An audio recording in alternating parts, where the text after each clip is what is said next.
And we were born ready for this stream. Howdy, everybody. It is time for our fireside chat on Tuesday with Jack Spirko, John Willis, and me, Nicole Sauce. Guys, how's it going? What's happened in the last month? Gee, a bunch of crazy shit, huh? Wait, is that a beer? That's a beer. I'm on vacation. Jack's on vacation.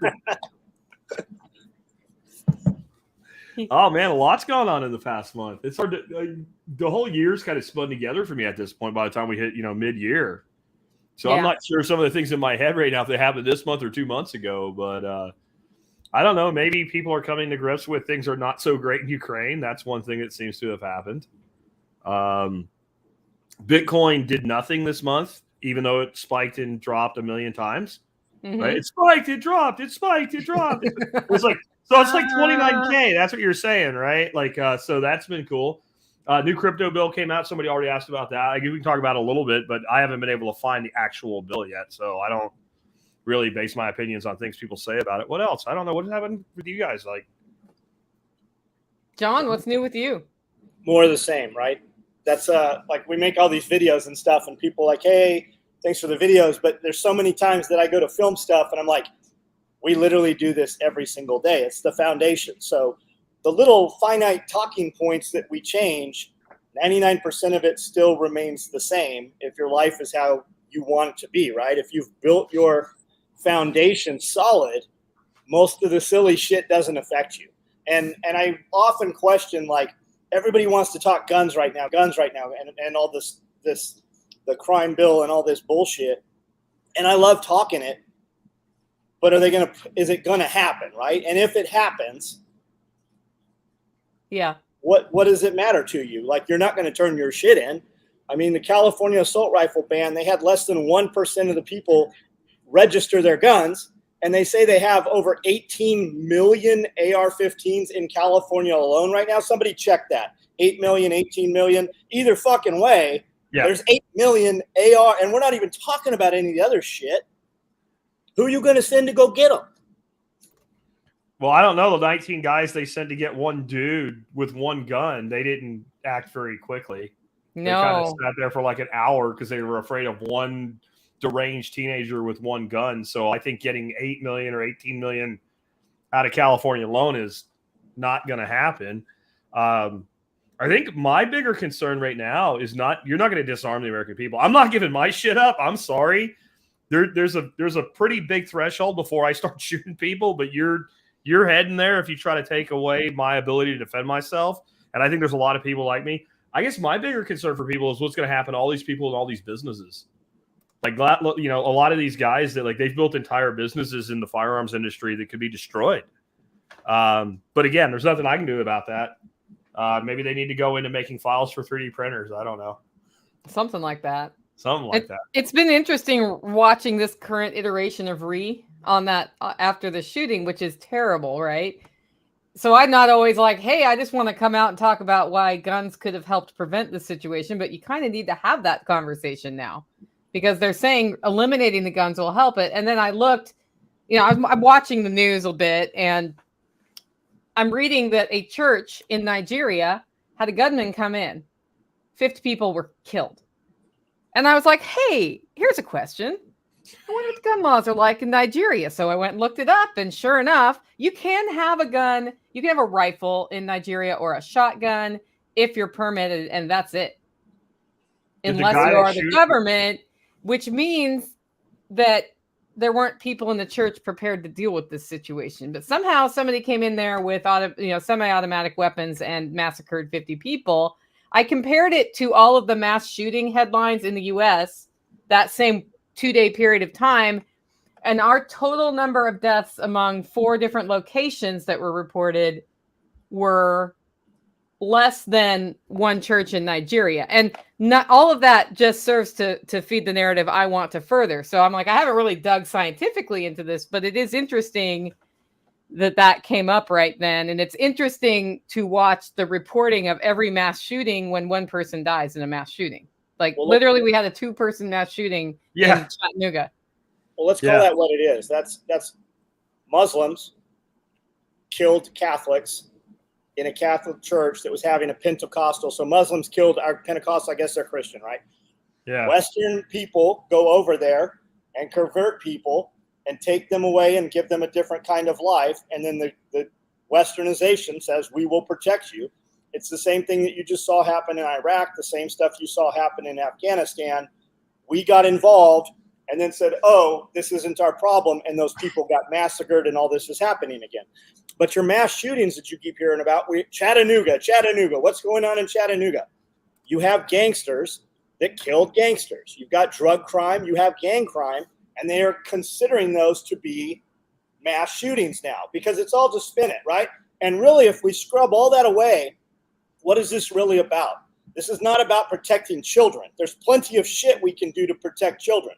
Do we think for 1 second that administration and that president has any interest in protecting any children? This is about what you better ask is, what are they about to do to you that they need you disarmed over? Well, they're probably going to do something that we would shoot them for. That's my opinion. Like when you've had an armed population for over 240 years, and then all of a sudden you want to take away their guns, you're probably about to do something you think they might shoot you for. So the mass shooting, John Paul says the mass shooting was 20-ish and 4 shot dead. So let me ask you, what did those people look like? And I'm referring to a different mass shooting. So I was going to say, you are right. The one I was referring to was a different mass shooting this weekend. And who was involved in that shooting? I'm not saying what color were they. I'm saying what is their occupation? What do those people do? That's a good question. Yeah. There's a lot of that kind of shit that goes on too, like with the supposed school shootings. They'll report the total number of school shootings, and so what'll happen is like it's some place with a lot of problems, and a couple of gang members will shoot at each other within the no gun zone of the school because apparently they don't care, and so they weren't in the school; they were in the zone around the school, and they shot at each other. Maybe they killed each other, maybe they didn't. They'll call that a school shooting. That's one example. Another example, when I looked into this a couple of years ago, some guy, apparently he had a pretty shitty experience in school. He was like 28 years old. He rolls up to the school he graduated from, doesn't shoot anybody else, sits in his car, thinks about how bad his life sucks, pulls out a gun, sticks it in his mouth, and blows the back of his head off. So he committed suicide in the parking lot of the school, which probably means the school had something to do with fucking his life up. I'm just saying. And because that's of all the places he could have done it, he chose there. But then they put that on the list of school shooting. And in that same report I read, there was another one where a guard at a school at a detention facility shot himself in his own fucking leg by accident. And they called that a school shooting. So if you look at the information war being waged here, you get these people from Europe and shit that don't understand what's going on in the United States because it's always easy to make people scared of shit they can't actually see. And they think we're killing each other all the time everywhere. And they'll say shit like, there's a school shooting every day in America. No, there fucking isn't. Even with those fucked up numbers, no, there isn't. But how many of those are actually school shootings? So like John's saying, like a mass shooting. Was it a mass shooting? Or was some gangsters shooting at each other and some people got in the way? Yeah, and I think even engaging in the debate as it's framed right now is not helpful. Because it's kind of like the argument about becoming vegan to save the environment. Vegans are not wrong. CAFOs are terrible for the environment. They have a valid point. I have a different solution for that. There are 11 of them in the backyard right now, rotating through the grass, right? Treating animals better can really lighten the environmental impact better than fields and fields and fields and fields of soybeans and chemicals that are needed to grow them.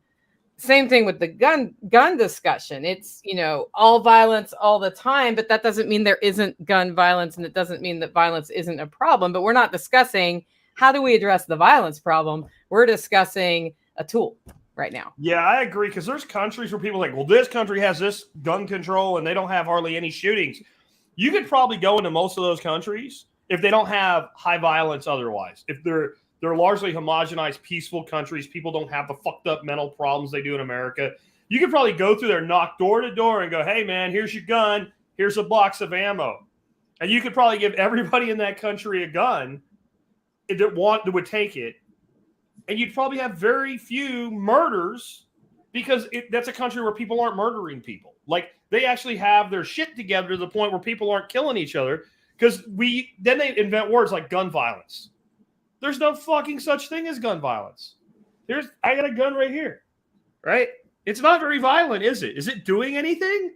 It's been there a long time. I actually leave it there because it's kind of cool because I got it at my 10-year party. But I also leave it there to kind of make a point. Like, I'm still waiting for this gun that's behind me to commit an act of violence, and it hasn't done it yet. It just hasn't. Now, it's not an AR-15. There's a dude that literally keeps a webcam on an AR-15. It's been there for like 10 years, and he's waiting to do something. We do have, but you're right, Nicole. We have a problem. We have a violence problem in America. And it might be like a whole load of our youth are fucked in the head because we destroyed the nuclear family. We put them on psychotropic drugs. We've convinced them they have no fucking future and they have no male mentor role models in their lives. And the world's going to end in the next 10 years because of global warming. So why would you control yourself? Then we also made school shootings a thing. That started with Columbine. Right. And when I say we made it a thing, like the media made it a thing, like it's now a thing, like a kid that's fucked in the head thinks one of the things I could do is a school shooting. Right. And that's a very sick thing. And we created that narrative in their head because we've had people doing fucked up shit for a long time. We didn't have that. When I went to high school, I would say at least 50% of the students in that school could have went home and put their hands on a gun and ammo at any time that they wanted, at least half. And back, there was the 80s. There was one here and one there of some kid losing their shit, but it was exceedingly rare. So there was more access in at least rural America to guns than there is today. And yet we didn't have this problem. So something went wrong with the people, not access to firearms. Hell, in the 60s, I had a gun that my grandfather gave me. He bought it in the 60s from Sears and Roebuck, like the song, in a catalog. He ordered it and they sent it to his house. Yep. So why don't we talk about the problem? Because the problem is not what we actually are concerned about. They're not concerned about the problem. But that's what we should be talking about if we want to solve the problem. But that makes us murderous assholes that just want more kids to die. And then we should be open to multiple solutions because there are multiple solutions to this problem. It's not one thing. No. It's not easy. That's the problem. It's not easy. The problem with the problem is it's hard. We got to do something hard. Jordan Peterson will tell you that it also has to do with online dating apps a lot. So you've got these online dating apps and you've got females who can just pick through and pick the alphas. And the alphas, they're always going to pick from the cream of the crop that they want. So they're just going to hit, and they're going to meet up with 3, 4, 5 girls a day. And this girl just keeps swiping, right? So she's got this dude and he's kind of the friend. But he's always secondary, and she always has the pick over something better than he is. And then you add in the estrogens, the lower testosterone in society, the psych meds, right? Everybody's seeing a damn counselor now. Everybody, at school, they want to prescribe your kids medications. You have teachers recommending that you give your children drugs. So when you take and you put all these together, people no longer have to pick and deal with the people they're around, right? If you wanted to date when we were in high school, you dated people at high school or maybe another school if you lived someplace close enough to see that girl. But I remember being in high school and knowing girls that were dating dudes who had already left high school. So those dudes had nicer cars. They were always chasing up. They were never chasing their level. And I think that's kind of usually the case. So with the dating apps now, you made it scalable, right? Yeah, absolutely, and in a massive way. I don't know. I don't use dating apps. No, that sounds like an environment of hell to me. Something I've never even considered, right? Because it so predates me. Yeah. But John's right. It was hard enough being in high school and having to compete with dudes that were taller or better looking or had more money. And where I lived, nobody had any fucking money, and you still had to do it to a degree, right? Everybody was broke, but it was that you were broker, right? You were more broke, so then that made you poor versus the guy that was only a little bit broke. I drove a freaking $400 car, so the guy that had a $2,000 car was way better than me, right? But to think about the fact that the swiping thing, because I've never used a dating app either. I met my wife in the 90s, so. But it would take a issue that already is a problem and make a bigger problem. And then you take everything else that makes people feel bad about themselves. Like, I don't know about you guys, but like when I was in school, like there was a fat kid in the school, like a fat kid. Yeah. Now, if you said the fat kid, everybody looks around and goes, which one? Right. And that's not the kid's fault in of itself, because we're feeding them shit that makes them fat. And it has to be something to do with like the totality of the situation, because I would love to tell you when I was a kid in school, since I went hunting deer, I lived on deer meat and shit. We ate all kinds of fucking garbage. Yep. And nobody got fat. We ate candy. Like there was penny candy back then. You go to a freaking store with $1 and you got 100 Swedish fish, right? It's pure sugar, but it wasn't, I guess it wasn't high fructose corn syrup. And we were also active. Yeah. Right? We were out doing shit. We went places. We didn't live on an Xbox. And then I got shit when I covered this on my show when I brought up the games. And oh, you're just going to blame video games now. And I was very clear that I was saying this is just an aggravating thing. And I'm like, well, you take a out of shape, fucked up, imbalanced on hormones kid who doesn't believe in his future at all. And I never thought about the aspect of feeling like no woman wants him either. And you put him in a first-person shooter game all day long, every day, and he's already got a disposition to be at risk for this. It has to make it worse. And what it made me think of was when I was in the military, we used to shoot at these pop-up targets, right? And it was a silhouette of a human at a distance, and they trained you that way so that if you ever ended up in combat and you saw an enemy soldier, you didn't see a human. You saw a human shape, and you know where to shoot at it. And I get doing that with the military, because if you don't do that, if I hesitate, I can get killed. All my guys can get killed. I've got to think like that. But if you do this in these first-person shooter games, you condition that. And this idea that the mind knows the difference, I'm sorry, it doesn't. It does at the conscious level. It does not at the subconscious level. And then you have a person on these medications, and they've been playing, whatever. I don't know what the hell the name of the games are, but playing this shit all the time. They're already thinking this way, and they're going to sleep at night, and they're having fucking dreams about doing this shit. That's all programming that fucking computer. And then if something just creates like an error code, I guess is the way to think about it, you can go off the rails, and it actually happens. Because you have to ask yourself, why would this person do this? Right? I mean, we all just want to say, oh, they're fucking crazy, or they're assholes, or they're scum, or whatever. But that doesn't answer the question, does it? That doesn't answer the question. Why did this person break? And I've not even heard that. I've heard people talk about the ancillary stuff like you and I, three of us are right now. But I've not heard that discussion at all. Why did this person specifically break? And I don't have an answer. But boy, we might want to ask that question, right? You also have a lot of the games, there's a lot of people in there, right? You can go from being whatever you are to being whatever make-believe thing you are. Yep. And you get accolades and you get the attaboys. And I mean, there's guys playing video games where there's 1 million people watching them stream live on Twitch and YouTube, just watching them play video games. Yeah. So you literally, you live in a make-believe world where you can be whatever you want to be, and whatever that game is that you got good at is probably what you're going to become. And I'm not saying ban video games. I mean, there's a lot of shit at 50 years old.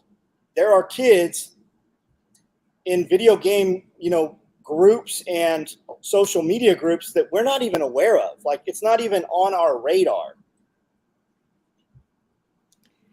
Yeah. Yep. I don't have a solution for this though. I don't either. I wish I did. I don't either. Well, I have a solution for me and mine, but that's all I got. Yeah. Right? Like, well, that's probably the solution though, Jack. It has to be like bottom up. Yeah, my grandkids are not going to the fucking state school. Period. Have you seen Joe Rogan's interview with the MKUltra guy, the reporter? Yeah. He found all these files showing that the MKUltra program was real, and he pushed together who said that they'd never met. Through files, he got into some past income and past financial files, and this is where the files from MKUltra were buried. He's written a book. He's been on Rogan, I think, 4 or 5 times. There's several 20-minute videos, and then there's the original full-length Rogan video. He was on Rogan a year ago, and he was talking about Ted Kaczynski, Unabomber, being CIA admitted he was part of MKUltra. Charles Manson was part of MKUltra. Oh, And shit. this started back in '63 on an Air Force base. You had some guys who a dude had super severe migraines, went to see this psychiatrist. He put him on some drugs. This guy, a few months later, ends up coming out of the woods. There's a little girl missing, and she's now dead and has been raped. Just crazy, crazy shit. And he was part of this program. This guy's name came up in these files. But if the question is, if they were doing this as early as '63, do we believe that they just stopped doing that shit? Or do you think maybe there's still something to this going forward? You know, I would assume they only got better at that stuff. The Manchurian Candidate, they were looking for the super soldier program. There's a ton of stuff showing that they found it. And then in San Francisco, they had these party houses that were CIA funded, and they started dosing. They were women posing as or actual prostitutes, bringing Johns in, and then they were dosing the Johns with different drugs and stuff, and then running programs out of there. But as far-fetched and as crazy as it sounds, take 5 minutes and look it up, and you'll end up listening to all of it. Yeah, if you look, I can't remember the actual operation, what it was called, but there was a movie called Jacob's Ladder. Yeah. Which was about the Vietnam War, and they were drugging the soldiers to get them to be more aggressive in combat and what have you. And that was based on an actual, like, the movie was fake, but it was based on an actual thing that the CIA did with soldiers in Vietnam. I mean, all this shit. And yeah, I would think not only are they still doing it, but they're better at it. But then that means the unintended consequences or the intended consequences are worse. Yes. Right? I mean, like, because a lot of shit, you start cracking into the human brain and fucking around, you don't know what's going to happen. There is no way to know what's going to happen. Yeah. The crazier thing is, like, if you say, okay, the government is doing this to the population, is it that far unfathomable? Like, the fact that you would be like, yeah, maybe they are, right? The fact that we don't believe that they're not. They've done enough insidious shit. Just look at the last couple of years, right? Over just the last couple of years, of course they want to disarm population right now, because you have people in other countries right now pulling the ruling class from their castles and beating them to death in the streets. Why is your government putting up more and more fences? Why is the White House a no-go zone? Why is the president never at the White House? Why do all of these people that want to take your firearms roll around with bigger and bigger teams with larger and larger perimeters everywhere they go? How come you haven't seen Fraudsy? Where's he been? Like, where are all these people, and why are they not out in the public anymore? Because they know they've done enough bad shit. And of course they want to disarm you. Of course they want to disarm you, because they see what's happening in all these other countries right now. The ruling class is being ripped from their castles right now. And you're not seeing shit on media about it. You're not hearing it. They don't want to plant that seed here. Well, and to me, something that's really, it's long-term may be good, but short-term horrifying is what's really happening right now is a loss in trust in government, right? And you might think as an anarchist, I'm like, woohoo, well, hold on a second. What does this mean when this breakdown occurs before we've kind of transitioned to a place where people are taking care of their own shit, right? This is where the magic button question comes in. And I'm like, I'll push the button, but we need to talk about the timeline after I push that button, right? Because I'm seeing this now, and I'm seeing it in cops. I'm seeing it in cops that are leaving their job for a totally different reason I've ever seen before, because of what other cops are doing or fail to doing. I've talked to 2 cops since Uvalde that are leaving their jobs because not what happened where they are. They looked at that and they're disgusted, and they don't want to be part of something like that. One is a family member, and he said, I would have punched another cop in the face. I would have kicked the door in. I would have done something. If I have to die to save somebody, that's what the fuck I'm supposed to do. And that individual has started putting in for private employment, like within a couple of days of us having that conversation. Look at Look at New York City, look at Chicago, look at all the big, huge Los Angeles Sheriff's Department, LAPD. They mandated the thing, right? Who was most likely not to take the thing, and who was most likely to take it? Critical thinkers. So would you say that most Oath Keepers probably did not take the thing, right? And I know that's been co-opted, right? But Oath Keepers now a bad name. No, I know what you mean. Party. You mean Oath Keepers, the adjective, not the organization. Yes. I got you. Who would most likely not take that thing, and now they are no longer on the force? So you got Beetlejuice over there in Chicago, and she's hired up a bunch of new police officers. Who is she hiring? She's hiring her yes men. She is hiring. Do you think she's not involved in the hiring process of who her police officers are? Of course she is. Those are the F troops. It's funny that you call her Beetlejuice, because that's what I call her too, is Beetlejuice. You look like Beetlejuice. Yeah, I think the memes need to be made. So, somebody posted a picture of her from like 15 years or 10 years ago, and they're like, what the hell happened? Like, I can tell you what happened. She sold her soul. It does look that way, doesn't it? It looks like somebody literally sucked the human soul. I think when you embrace the lifestyle that's being furthered, you start looking terrible. Even the people who are healthy look terrible. They're always chasing something else, right? Yeah. Like the elite, right? We hear pedophile rings, we hear kid, and there's a lot of shit that makes it look like that is fucking actually happening. But they get desensitized when they can have access to whatever women they want, and they can have access to women that are not their own that they want. They just keep climbing that ladder, more depraved shit, and it desensitizes them to achieve the level of accomplishment or climax or whatever you want to call it, whatever it is in that instance. They become desensitized, and it has to get crazier and crazier and crazier to be able to achieve that. Yeah, it's kind of like doing drugs. Yes, I would think so. It's like that power trip. Yeah. That little badass mama went in herself. Yeah. So she was on probation, and her probation officer threatened to violate her probation. Yep. She immediately went to a judge, and the judge said, that won't happen. Good job. You did what you should have done. So that seems to have kind of ended. Yeah, it's been interesting watching the TikToks about that topic where they're like, let me get this straight. This person who was handcuffed convinced somebody to get out of the handcuffs, ran in, got her kids out of the school. And she describes, like, you sent me that video, John. She describes hearing the active shooter and just being like, okay, that's over here. I'm going to go over here and get my kids out of there. And she was brave enough to do that while 19 officers sat around. And they tased a father. Yeah. The father was going, and they shot him with a stun gun. And still, the guy that killed the bad guy was not one of those law enforcement officers. No. He was a border patrol guy. Yeah. And he was with somebody else's gun, right? Patrol guy, and his kid was also in the school. Yes. Yeah. And he was off duty. Like the way they reported, like literally everything that was initially reported is not right. Which is usually true. Which there is chaos and confusion, first casualty being the truth, but like it's not even like what they got right is there was a shooting at this school. Mm-hmm. That's it. Like nothing else. And it wasn't just reported inaccurately.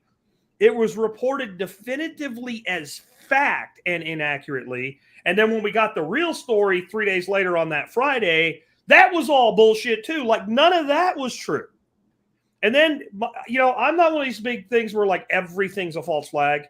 Right. But this kid rolling with like a $2,000 EOTech on a $4,500 Daniels Defense AR-15, something doesn't work there for me. I'm sorry. Like if you just want to just shoot up a school, you could get a rack grade Bushmaster. Like So the Daniel defense thing comes up a lot in these shootings. Almost like nobody's ever showing you the serial number on any of these guns. So you take this as whatever you take this as. Okay. That gun was set up identical, same optic, same foregrip, same identical looking gun with all the same parts in several of these shootings. Almost as though it could have been the exact same firearm, or as though the same armorer is building these firearms out of putting these things together. The other thing is this kid was 18. They say he ordered these 2 guns from Daniel Defense, had them sent to an FFL local gun dealer. Turned 18 a few days later, picks these guns up. Where'd the fucking pistol come from? How did he get that? Where did the pistol come from? Yeah. And he had over 1,000 rounds of ammunition. Yeah. Which he went and bought, whatever. When you look where'd the money come from? When you look at full battle rattle, you're talking 7, 8, 9 grand worth of shit this kid had. And someone just said that supposedly he bought it on credit. Well, first of all, I don't believe supposedly anymore. Like everything they said is wrong. So like I haven't seen a credit card receipt. Where's a kid in Uvalde, Texas, is 18 years old. His entire employment record is he dropped out of school and went to work for Burger King or McDonald's or whatever. Get that line of credit from.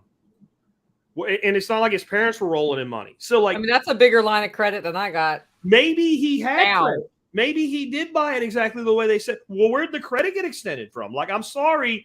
There's some shit here that doesn't make sense to me. And I'm not one of these people to jump right to it was falsified because I don't have evidence, but I have like ancillary circumstantial evidence that says there is a thing here that has not been adequately explained. And right when they needed this to happen, it did.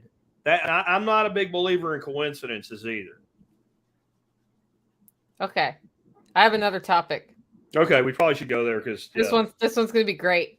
What are your opinions on mandating masks to prevent the spread of monkeypox, as the CDC has started talking about?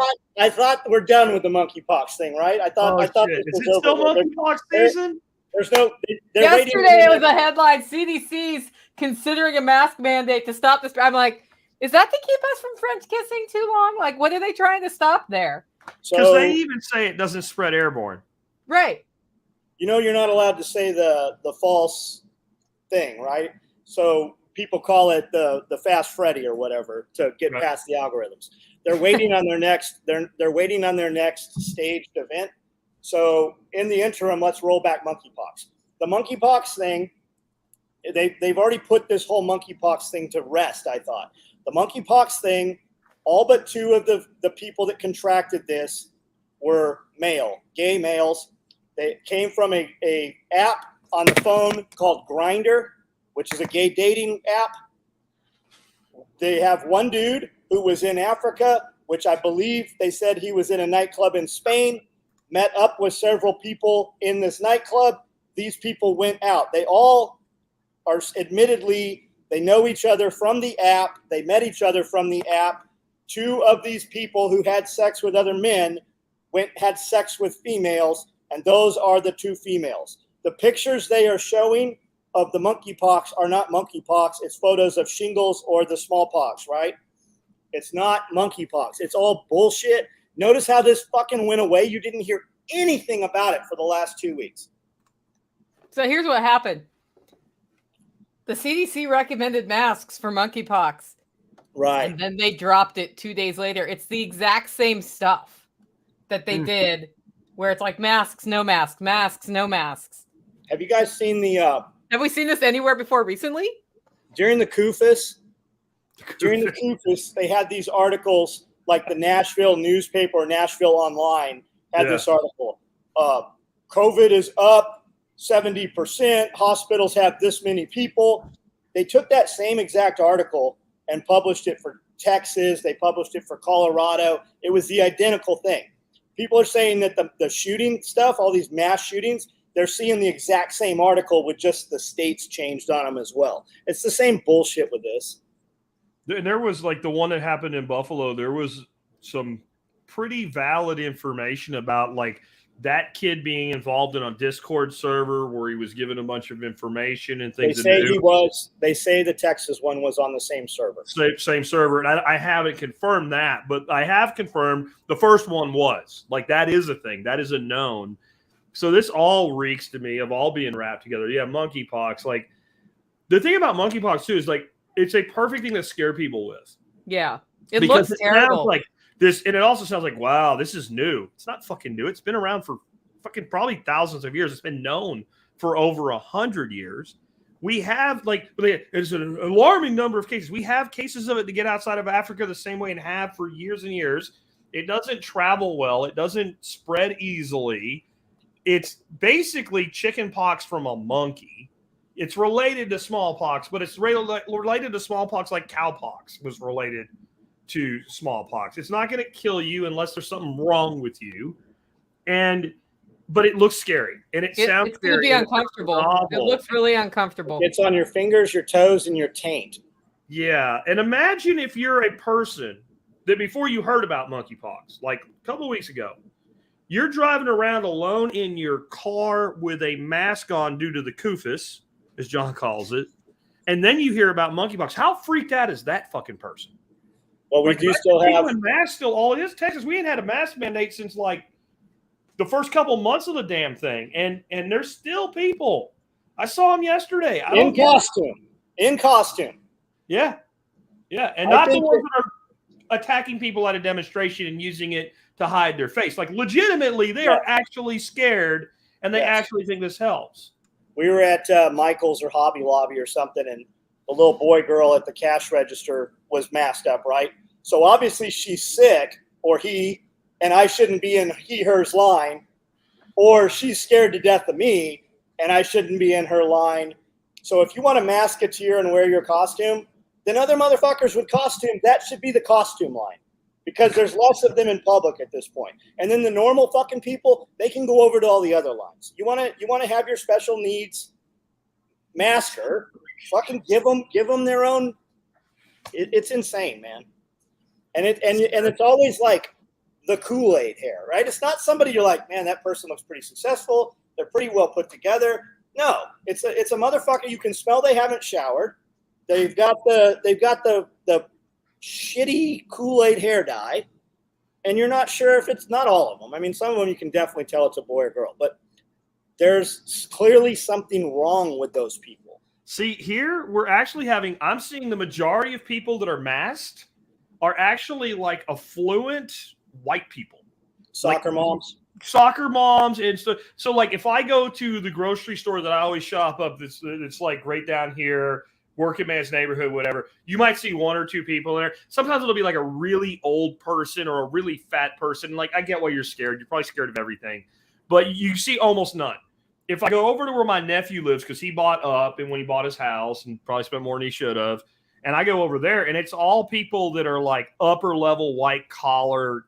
Average house is $400,000, which is like $1 million in California.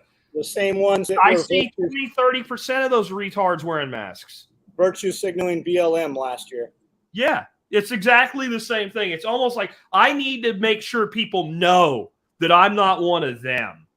It's really odd, and they're the ones they'll get when they get outside. As soon as they get outside, they take their mask off when they walk through the parking lot, or they take it off when they get in their car. But then there's the real mental deranged ones that, like, you see them driving in their car by themselves.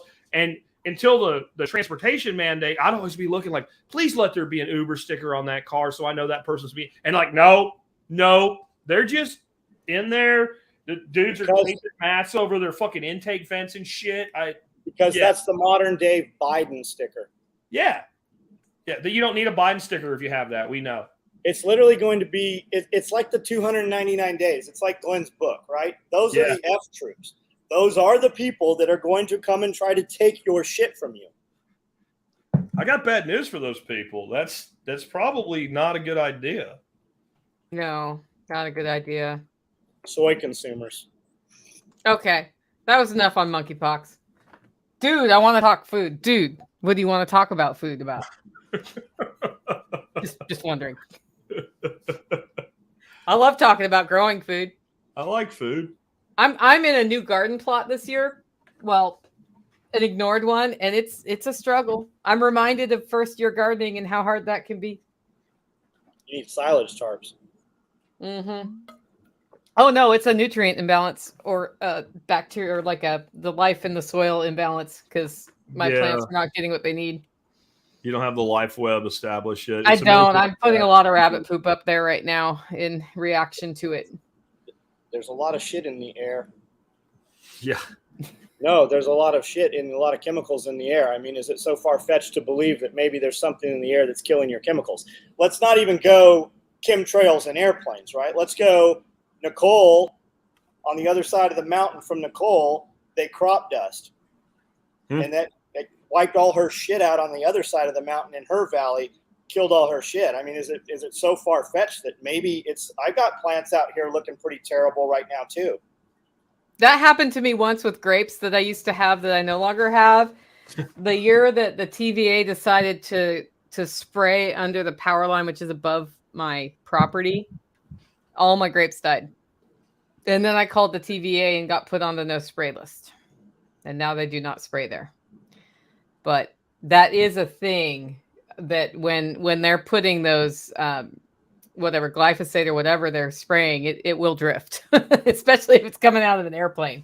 That doesn't drift. I'm like, have you seen the wind? Do you know how wind works? Yeah, how wind works. Yeah. Do you know how wind works? Because that is what it is. Yeah. Well, and there's even a lot of like farmers, you know, we're not supposed to say anything bad about anybody that's a farmer, like we're not supposed to say anything bad about anybody as a teacher, but there are farmers who are dicks because even the companies that make that shit will say, like, if the wind speeds over X, do not spray on that day. And they're like, I got to get my shit sprayed. And the wind's like X plus 21. And they're out there spraying. And it happens all the time because I have like one of my friends is a beekeeper and he takes bees out to West Texas for the organic cotton farms. And he's had entire colonies of bees wiped the fuck out because the dude that's next to the fucking organic thing is not organic and they're spraying on a day they're not supposed to spray. Like everybody knows they're not supposed to do it, but there's no consequence to doing it to the person that does it. There's consequences to others, but not like no one finds you. You don't get any. There's literally nothing you can do. You can bitch or you can go beat the shit out of them. That's about it. And it happens all the time. So it's probably not good on the best day, but it's worse on a bad day, right? For you to do that because that's like you said, do you know how wind works? Yeah. And I mean, the only thing I can advise people to do is get really good at composting and building that soil life web. Yeah. Right? This is a suggestion here. You can mix up sugar water, spray your soil with it. What I did is I got some mycorrhizal additives and put that down. And then I'm rabbit pooping the crap out of everything at this point because I have rabbits and I poop. Yeah, that'll help. And like the Johnson Sioux style compost I showed you when you were here. Yeah. Start doing that. That shit's magic. I'm sold. I'm sold. I can't believe what it does. And it's instant. It's instant. It's like a week. Like, because I've had like just in starts, and I have like my peppers, and the two peppers sitting next to each other. And you take the one that's the shitty one, and I go in that pile and I pull out like a pinch of that shit, put it in the top and water it in. And a week later, the shitty one is taller and healthier than all the rest that were doing better a week ago. It's mad. I don't get it. I haven't researched enough to understand it, but it doesn't take a lot of effort and it fucking works. That's why I've got so many rabbits. We take the rabbit and we put it in a big compost bin and it just breaks down. We add everything else in there as well, but man, it's just the blackest soil and it smells completely different than anything that comes out of a bag. This is weird. I showed it to her when she was here, John. I'll bring like a jar of it for you. You can use it as a starter, I guess. It's almost like a clay when it breaks down this way. You rub it in your hands, it looks like you're playing with shit, like wet shit, but it has no stink to it. And when you condition soil with it, and then if you dry the soil completely out, it's like rock, and you hit it with a rock, and it's like breaking rock. And the other soil that you condition with this, and you let it dry out, you can pick it up and crumble it right back into dirt. It's the way it breaks down over time, especially a big circle with some pipes in it to create airflow. Yeah, I saw your video. A layer, and you do. I don't do the real Johnson Sioux where the guys are climbing up on shit and all. And no, I just take about a 6-foot round piece of goat fence and throw it there and put 4 pieces of big PVC, the thin walled cheap shit in it, and then you just pile it up and wet the fuck out of it as you do it, and then don't fucking touch anything. Keep it wet and don't touch it. I'm blown away. I owe Nick Ferguson for many things, but definitely for turning me on to that. Permapastures I've seen him do. I see a compost video from him almost every day. Yep. But I seem to recall him having some tubes down in some of his also. Josh Center says rabbit poop is amazing, almost worth raising rabbits just for the fertilizer. I say that all the time. The poop is worth more than the rabbits. Like, we don't eat them. We have eaten them. But I feed rabbits we're making so many rabbits that we feed them to dogs every day. Yeah, I'm really getting close to, like, I always say I don't need one more thing, but maybe I need that thing. I got a perfect place too where they would never be baked in the heat. If I could make it Yeah. portable, I could move them in the winter and move them in the spring, and then I would be great. You know, we take the babies, and we've got the babies out in tractors. So every day I move 2 tractors. They eat. It cuts my feed almost about 50%. And then I'm like, we are making so many babies and putting them in tractors that we're taking those babies and just giving them to dogs every day. Every day. Yeah, that makes feeding your dog the right way affordable, right? Like because we like feed very little kibble anymore. Yeah, because when I look at feeding like my That's 2 good. dogs, and I think about feeding them a pure meat diet, which would be best. I'm like, I can't fucking afford it. I mean, But you can, a 100-pound dog and a 110-pound dog, and they eat like I can't afford to feed them burger and freaking chicken and shit like that. So most of the butcher shops throw away cow liver, cow heart, cow testicles, and man, you can get that shit. You just have to hold it in a chest freezer. I've never been able to find anybody that can get that from around here. Yeah, people in other areas say they can do it. I don't know if like it's Texas, so everybody eats the balls or what, but it's been really hard to find. But yeah, I mean, if you're doing it with like you're talking about, even if you buy in some, it would be better. I know Nick does that with his dogs. He feeds them rabbits and chicken. Yeah. My buddy's got a butcher shop close here, and he has compost rows. They compost all that extra junk. Yeah. And his compost rows are hundreds of feet long, huge, enormous compost rows. And man, it makes it, you would never know that came from a living animal, that compost. It literally becomes dirt. I think he says, John, will those rabbits eat comfrey, not with? I think that's what I think means. they will. I mean, for Salatin, they swear that they feed all their rabbits comfrey. I'm sure they would, Billy.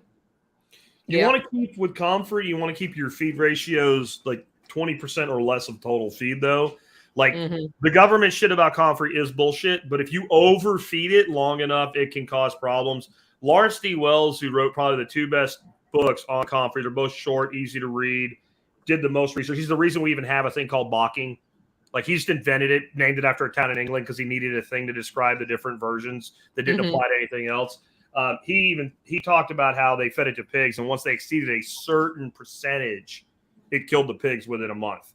But you could feed up to that percentage or below it, and it made everything better. And I think that's a lot of things, right? Like it doesn't even mean there's anything wrong with it. Like you probably shouldn't live on 100% of anything. Right. And right. We've got a ton of stuff to feed rabbits. I mean, we just put in hundreds of willow, poplar, and mulberry trees. We just cut swales in. Last night we had a thunderstorm. Every one of them flooded. Boom, boom, boom. Right. They worked just like they were supposed to. We put these, I bought hundreds of little twigs, and I waited 90 days. I never opened the box. I'm like, there's no way these things are going to grow. I popped them in. I'm like, yeah. Nick was standing there. He's like, I don't know, man. Give it a shot. Yeah. And every day I walk out there, and I got a video of it every day. I'm like, man, these things, they're not taking off. They're not taking off. But every day there's 5 more that just bust out with leaves. Yeah. They're going. It's freaking amazing. I took mine and put them in pots last year in a kind of a shady spot and watered them and then transplanted them in the fall. And where the pots were, I'm getting poplar trees. From the little rootlets. From the roots. Yeah. Okay, Zippy Doodah wants to know any thoughts on indoor hydroponics on a small scale, pros versus cons. Moisture. I mean, it works. It's great for growing greens and leaf crops and fast turnover, which is good because it's expensive. It's expensive stuff to buy, right? And you don't have any problem with bugs and shit like that. Like if you get a little bit of bug action, a little soap water, and you're done, right? Right.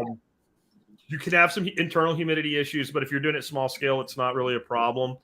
You have to pay for lights. You have to pay for a pump. I mean. And those Barina lights work awesome. Yeah. I can tell you, I set up Kratky indoor growing operations in 2020, and I bought the pump to automate that, and the pump is still sitting in its box. And I still keep doing Kratky because it was so easy and so successful.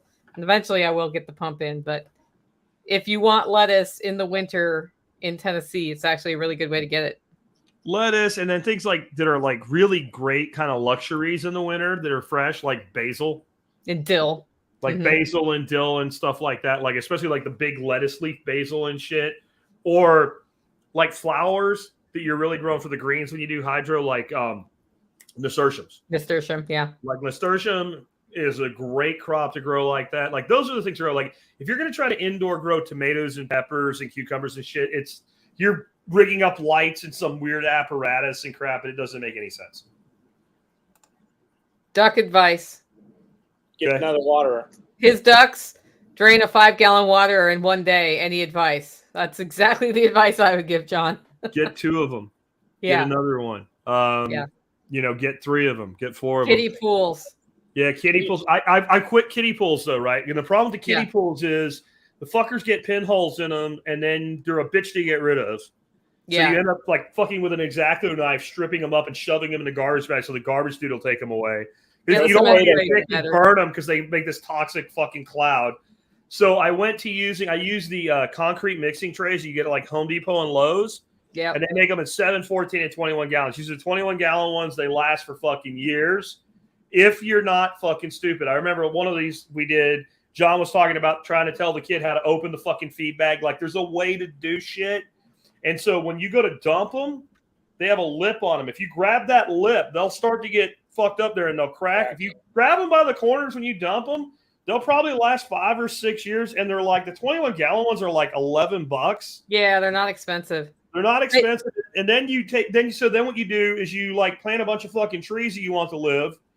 And then you put them right next to the tree and you fill them up and you dump them on the tree a day or two and then move them to another tree. So now you're fertilizing, you're watering, and you're giving your ducks the water. And then that way your problem's your solution, right? And we use those trees in all of our rat racks. So we were running 10 racks, 6 each. And that's always where they failed, was right in the center point of those things. But we use them all over the property for all of our dog waterers and stuff. But you could also take a 55-gallon drum and just tap in some of those cups, and they'll drink out of that. And that'll keep that water at least pretty fresh. And then you just dump the others, like Jack said. The problem with ducks with that is they figure shit out. So you set up a 50-gallon drum and you put the cups in it, and those little bastards, they'll sit there and they'll be like, oh, I see how it works. They'll sit there and they'll fuck with it. And then they'll get like 2 gallons of water on the ground, and then they make mud. And then they all run around and fuck with it with their flat feet, and they make duckcrete out of your mud. They're dicks, right? Like you have to understand the dickism that is a duck, and you have to work with it and channel it. So you got to move their shit on a routine basis, or they will totally denude an area, and then they'll pack it down and make duckcrete. Chickens and shit, that works great for. Fucking ducks are assholes. It takes them about 3 seconds. They're like, you see them, they stare at it, and they turn their head like a dog when you talk to a dog, and they're like, oh, I get it. And hey, dude, and they talk. So like, hey man, check this shit out. And there's like 40 of those fuckers. Like that's what if you leave them unchecked, if you don't confine where they go, man, they will destroy shit. We've got a mama just hatched out 3 that are running around here, and they've almost left mom. I've got a mom that hatched out 9, and they've completely left mom. I've got another duck sitting on a beautiful nest right now. And then I've got another duck that started a nest over on the other side of the property. So, I mean, we got a ton of ducks. And I have too many ducks already. Or Muscovy ducks? They're not Muscovy ducks. Well, they kind of look, they might have some Muscovy in them. No. I have one Muscovy. No, I have one Muscovy. They have Muscovy in them. They're not fertile. They're mules. Well, they're hatching these things, whatever they are. If they got Ancona in them, a lot of times the Ancona gene will make you think that maybe they have some Muscovy in them. I have to tell a story here. I was a dick to Nicole, and I didn't mean to be, right? So I was instant messaging her and Nick Ferguson at the same time. I deserved it. This picture, and it's a wrist, and it's got huge scratches in it like that, only it was worse. And I responded with, ha, ha, ha, ha, ha, ha, ha. And then I realized it was her and not Nick. I thought it was Nick, so I would have mocked him for his misery. I didn't mean to do it to Nicole. You should have totally mocked me. I knew, like, I went to clip that duck's wings. I'm like, my flannel is up the hill. I'm not going to bother to walk up. I'll just be really careful. First duck, first wing. That's what happened. Yeah. They're I look like a suicide risk now. So you take a duck, a mallard breed duck, and you compare that to a Muscovy duck, a little female. And it's like Popeye when he eats his fucking spinach. They have like 10 times the strength, pound for pound. And the drakes, the drakes could be 14, 15 pounds live weight. They will fuck you up. And their claws are way sharp. Like, you're lucky you didn't end up at the ER. Yeah. Like, they can, like, right with their wrist, they can get into your veins and shit. Like, you should always, anybody out there gets muscovies, I don't care how hot it is, put long sleeves on. Put long sleeves on. I you're like to learn my lessons the hard way, though, Jack. What's that? I like to learn my lessons the hard way. Life is a teacher. They say the same thing about rabbits, like you should wear a hoodie. I remember watching Marjorie Wildcraft's video on VHS tape and talking about people getting cut and dying from loss of blood over rabbits. She put like a jacket on backwards, like a straight jacket when she did it. It's probably not overkill, guys. You know, either that or get like I have them for a bunch of different things that I use them for, but the welder's gloves that come up to like your elbow, right? Those are great, like, because one of the great things with those when you're doing barbecue and you're doing like sidewalk smoker, you can pick up a smoldering fucking log and move it with your hand. But I use them for that. I use them for when I'm dealing with the ducks. And when you're doing wing clipping on them, they're assholes. Like, it's best that like one person hold the duck and the other person clip the wing. We did that. And you better do it too, because those motherfuckers fly. I don't mean over offense. I mean, like, muscovies are just like, hey, I'm gonna go fly up here on top of your thing and shit in your pool fly. Yep. You know, the rose trimming gloves also have the gauntlets. Yeah. And they're a little better tailored on the hand if you need dexterity. So that's that. I use those for beekeeping when I was getting into my hives. Now I'm allergic to bees, so I've basically been ignoring my hives. That's okay. That was another multitask for those. Yeah, they're great beekeeping gloves. The welding ones, they can't stick to that shit. Ron Cole Jr. says he'd worry about getting infection. I always say that all the time. It's not going to be zombies or a gunfight or a high-speed chase that kills me. It's going to be a hangnail that got infected or a rabbit cut me. It's going to be something stupid. Yeah. This was poopy duck foot too. I had to go in the house and sterilize the crap out of it. And then when I was done with the ducks, Mom's like, did you sterilize that? I was like, before I went back out, I sterilized that. And I'm going to sterilize it 9 more times today. So. Yeah, I think like World War I, as much of a meat grinder as that was, I think more people died of infections and tetanus and shit like that than they did of actual wounds. Yeah, that's something I always think about with these grid down scenarios we talk about, right? Like, how are you going to deal with like not killing yourself? Or, you know, they overblow things like, you notice the bird flu, if it was going to kill us all again, just disappeared again for now, again. It doesn't mean that none of that kind of shit happens. Like, when you hear about that happening, it's usually like in the Far East or whatever, where these people are living with like chickens and ducks in their house with them and all. Like, you got to think about cleanliness, or you can kill your animals. We had a time where we weren't doing a good enough job. We had a lot more ducks than we do now with bringing in substrate, bringing wood chips in their holding area where they were at night. And we had avian cholera. Now, it didn't hurt people, but we lost a lot of animals before we figured out what was causing it. And it came from the wood chips? It came from a lack of wood chips. So they were and we had a really rainy year. So their area was having like stagnant water. And that's like the main way. And the way you treat it is you fix the problem. So we learned that. And we did it. What I did is I ordered like 20 yards of chips. So I had it stockpiled so I could keep bringing it in. And it was just a year we got stupid rain. We got like 40 inches of rain in 3 months. I move wood chips around. We have a pile of wood chips so big we move them with a skid steer.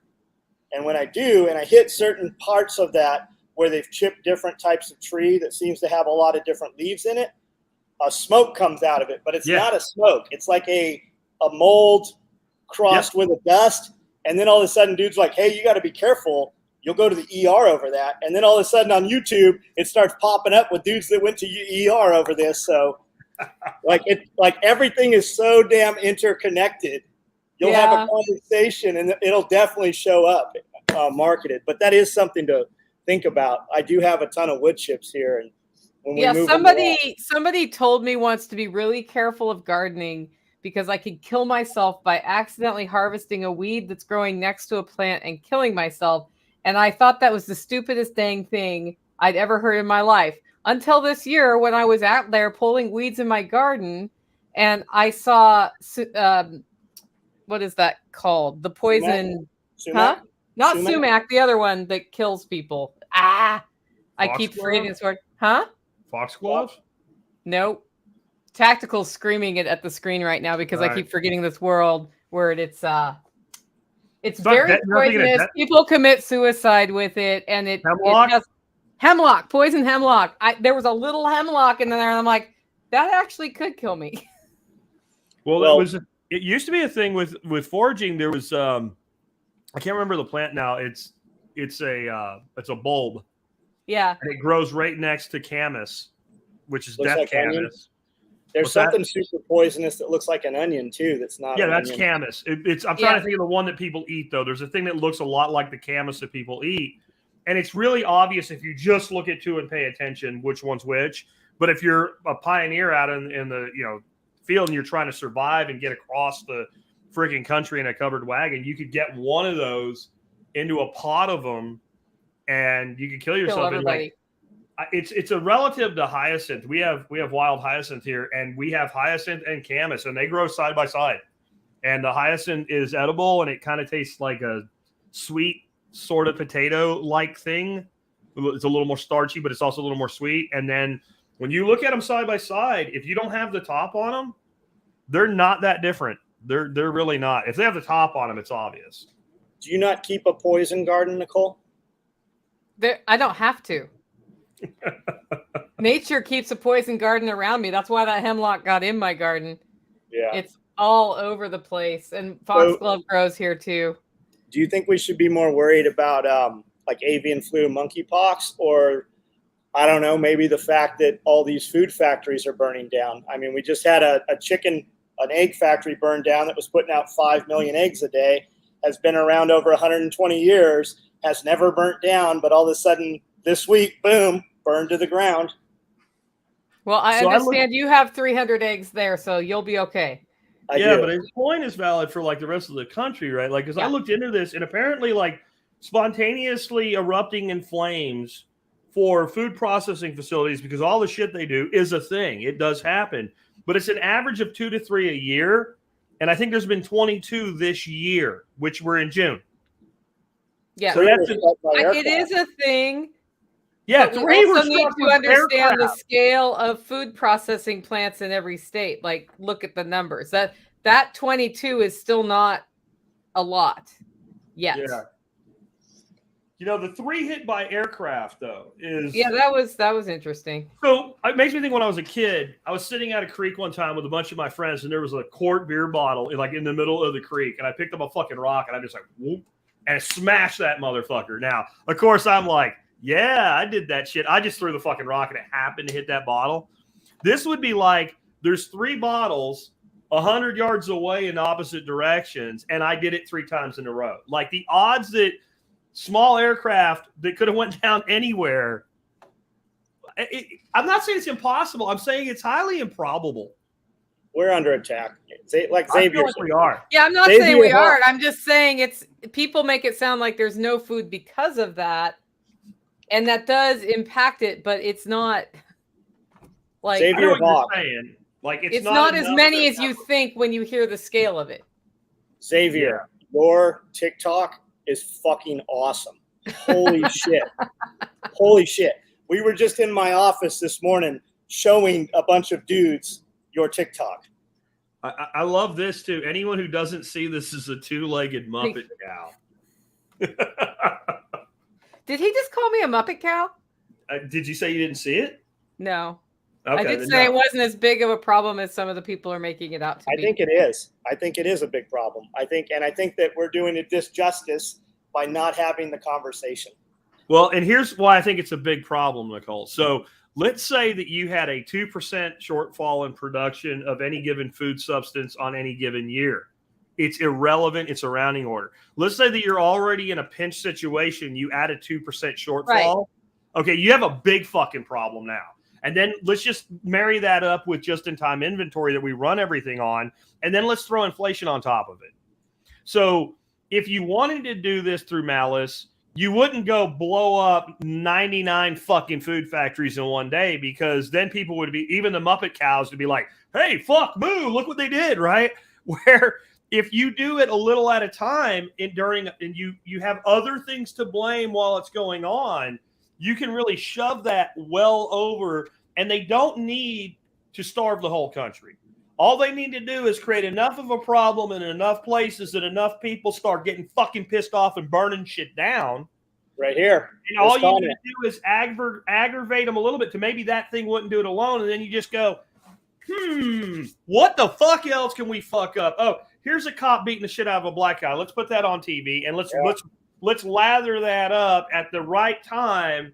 And it's I can't remember the Roman emperor, but he said like that you could basically move a crowd with a few words to the point where agitations would develop a marvelous resemblance to the sea. They can do it with the social media apps now. Yeah. DHS so it's part of the whole. Like if you see it by itself, okay, yeah, we can get by. But when you put it all together, we're under attack. Yeah, I'll give you that. I just I see a lot of panic prepping in response to that, and it's the wrong response. I think preparing in a logical way makes sense, but that one thing making you panic prep, people put up the wrong things and set themselves up for failure. Let them panic prep. If they want to have the conversation, there's plenty. We have enough, especially you, have enough. Yeah, I mean, we'll be having it this weekend. Out there, right? We have enough calm information. If the panic prep people, I have a whole series called Panic Prepper. I love that series. Like we got my YouTube channel locked down for it. Like we can't even post some of the videos. We're putting them on Rumble. But if the guy who's panic prepping, he's going to go buy 25,000 rounds of 5.56 anyways, and he's going to buy 10 ARs anyways, whether you tell him, hey, you might want to get some way to grind that wheat you have stored. He's not going to hear it anyways. So, yeah. Okay, so I know you wanted to highlight this comment.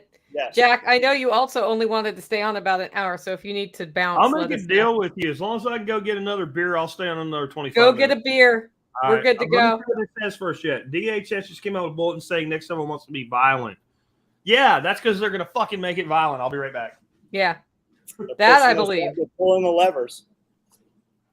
Well, here's an interesting one. Historically, anytime food cost exceeds 40% of the average income, revolutions happen and people destroy the existing system. So let's look at the cost of milk and the cost of eggs. Where are we in comparison to 40% right now? And are we talking from the beginning of this year or from the beginning of last year?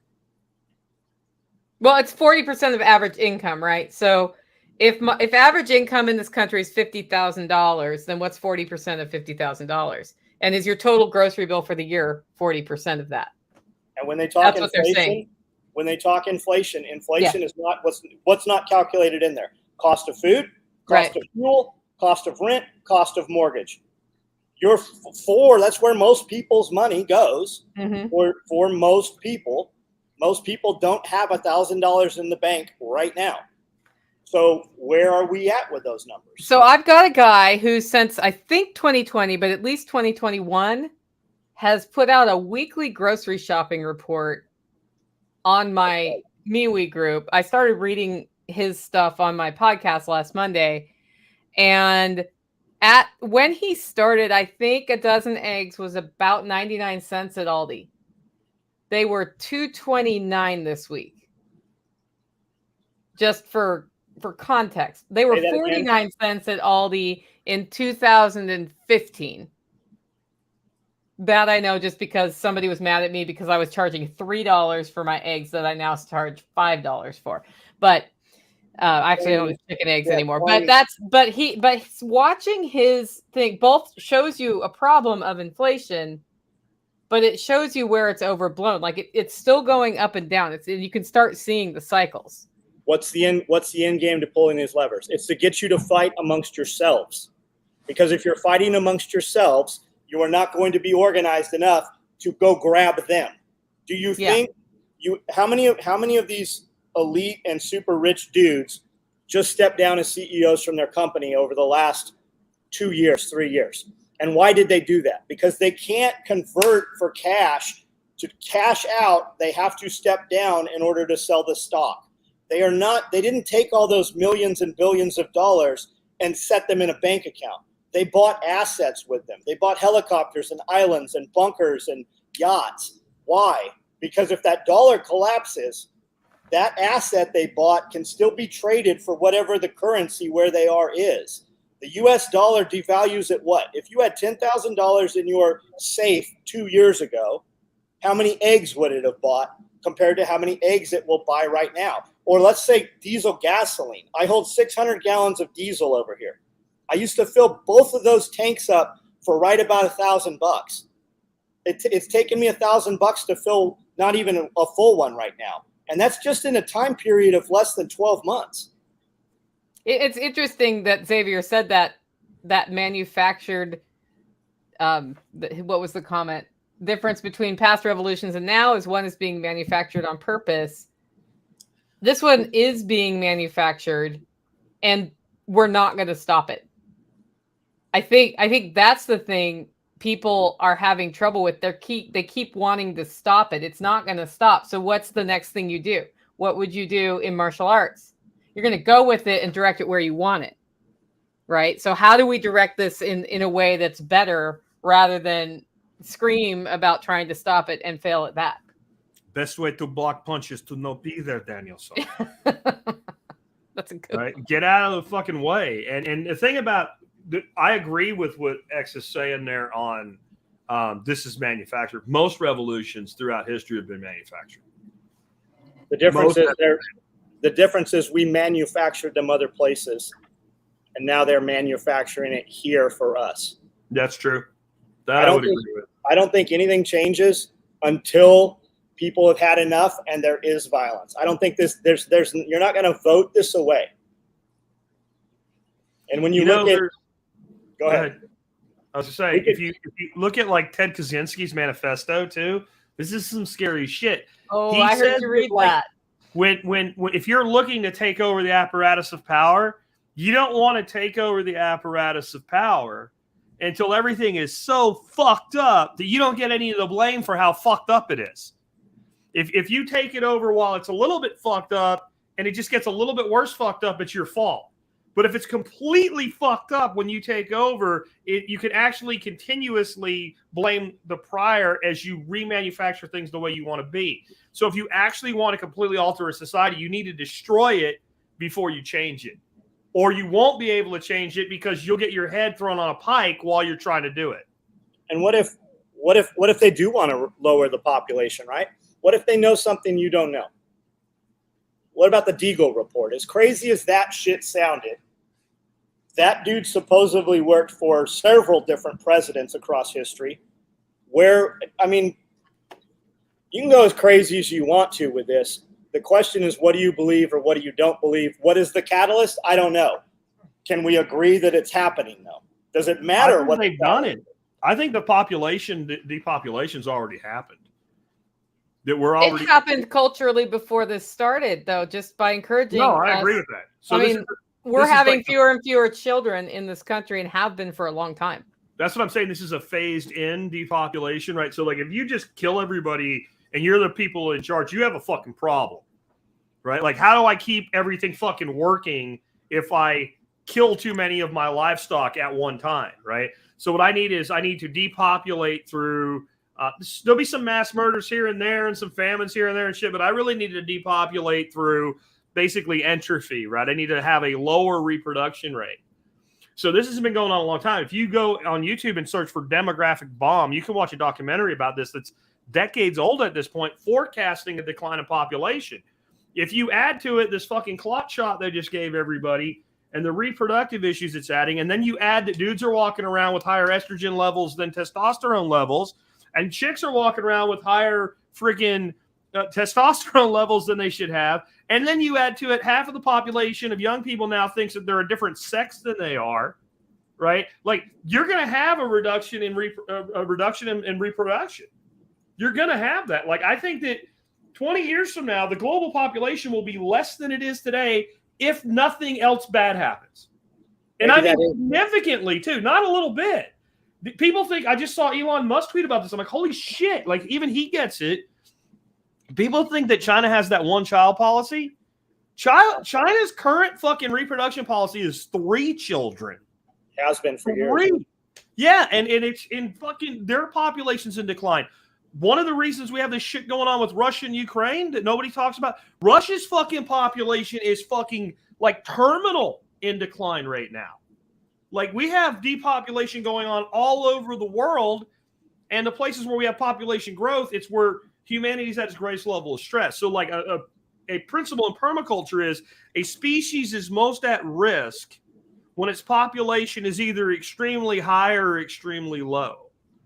And so maybe there's some people that think they're doing the right thing with their maniacal shit. I don't know. But yeah, I think depopulation agenda exists. I just don't think it's like, let's wipe out a billion people in one go, because that upsets their own apple cart. Like that's you wouldn't kill your entire herd of cattle in one go, right? You have to. It's like corporate downsizing by not hiring, and like when people retire, you just let them retire and leave. I can't think of the word for it. I want to say entropy, but it's something else. Bloomium Marx says that she will never date again because they can't relate to anybody in their 30s. You got to go where those people are, man. Yeah, it's crazy, but you just got to go where those people are. If whatever it is you're into, I mean, or maybe you're happy and you're where you want to be. Yeah, I feel like those people, like you can find people to relate to. You know, here's the thing. You got to look for them. You got to be doing things you enjoy, and that's where you find them. It's Illuminatus trilogy, right? It's all the groups that think they're opposed are actually working to the end goal. So, like, you have the whole Met Gal movement where men going their own way and shit, right? Like, and everything they say is true, but it's like the vegan, their argument against meat, right? Like, the family court system is totally against men. I agree with you. Like, there's no incentive right now for a man to get married. From the state system, I agree with you. But the idea that, like, well, I'm going to fucking fight back by playing video games for the rest of my fucking life, stacking into my 401k and never having kids, you're doing their shit that they want you to do, right? You're becoming the thing they want you to become. You think you're the resistance, you're the assistance. And then you have people over here like, I want to stop guns. You are helping the fucking beast. And you got people over here like, I'll fucking kill you if you fucking take my guns, right? Like, if you're in the mainstream political movement, you're moving the fucking right boot forward, right?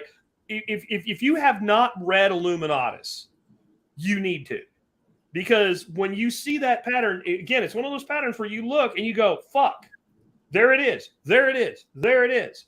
And until people start seeing that pattern, you can think you are the most counter-revolutionary, revolutionary motherfucker on the planet. You're aiding and abetting the enemy. Not because of your intent, but because of your action. I tried to find Illuminatus trilogies. I've never been able to find that on audiobooks. Oh. So you have to actually read it. Audible. It is on Audible. I've never been able to find it. I'll find it for you.